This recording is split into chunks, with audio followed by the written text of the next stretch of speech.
கடன் தொல்லை நீங்கி செல்வ வளம் பெருகி சகல ஐஸ்வர்யங்களோட வாழறதுக்கு மகாலட்சுமி தாயாருடைய அருள்ங்கிறது நமக்கு ரொம்பவுமே அவசியம். மங்கள நாளாகிய வெள்ளிக்கிழமை அன்று மகாலட்சுமி தாயாருடைய வழிபாடு எல்லார் வீட்லயுமே செய்வதுண்டு. ஒரு மன மேல மகாலட்சுமி தாயாருடைய படமோ அல்லது சிலையோ எடுத்து வச்சுக்கோங்க. கூடவே குபேரர் சிலை இருந்தாலும் வச்சுக்கலாம், லட்சுமி குபேரராக இருந்தாலுமே நீங்க வச்சுக்கலாம். விநாயகர் பெருமானுக்கு அருகம்புல் வச்சு விநாயகர் வழிபாடு பண்ணிட்டு குலதெய்வ வழிபாடுமே பண்ணிட்டு அதன் பிறகு மகாலட்சுமி தாயாருக்கு 108 போற்றி சொல்லிக்கோங்க.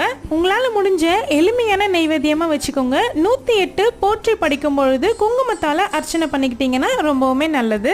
காயத்ரி மந்திரம் படிக்கலாம். மகாலட்சுமி தாயாருடைய பாடல்கள் தெரிஞ்சா நீங்க பாராயணம் பண்ணலாம். இந்த வழிபாடு வெள்ளிக்கிழமை மாலை 6 மணிக்கு தொடர்ந்து செஞ்சுக்கிட்டு வந்தீங்க அப்படின்னா நிச்சயமா நல்ல மாற்றம் கிடைக்கும் வாழ்க்கையில. நம்ம எல்லாருடைய வாழ்க்கைக்குமே பணம்ங்கிறது அத்தியாவசியமான ஒரு விஷயமா ஆயிருச்சு இல்லையா? இந்த வீடியோ பார்க்குற உங்க எல்லாருடைய கஷ்டமும் நீங்கி செல்வ வளம் பெருகணும். தேங்க்யூ.